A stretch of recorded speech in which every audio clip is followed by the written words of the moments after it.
America is the common thread, the violence, along with the psychological impact its methods has had on those struggling to exist. I focus on those who struggle to help manifest what they thought freedom to be.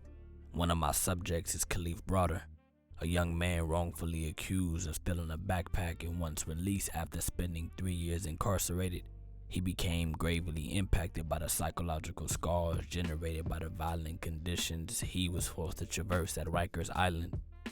I also chart the story of Assata Shakur, a freedom fighter, a revolutionary who went into exile after escaping from prison in 1979.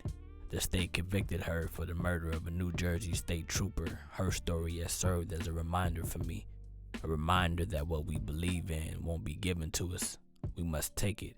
The next piece focuses on Angela Davis, an abolitionist, a revolutionary who, after being implicated in an attempt to free the late George Jackson in 1970, fled from the state as a way to avoid being apprehended.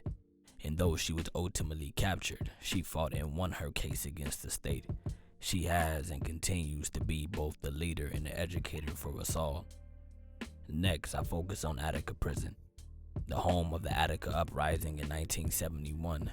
Just 2 weeks after the late George Jackson was murdered by the state, upwards of 2,000 people incarcerated took control of the said location and demanded better medical treatment, visitation, the end of physical violence, and a host of other demands. And 50-odd years later, this prison still stands and continues to aid in the death of all people who come from all walks of life.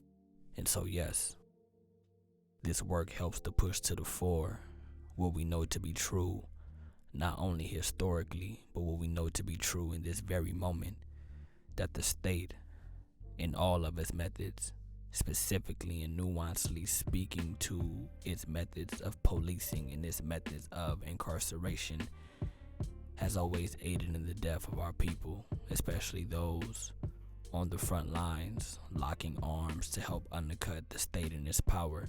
My work has a historical impetus. It looks to speak truth to power.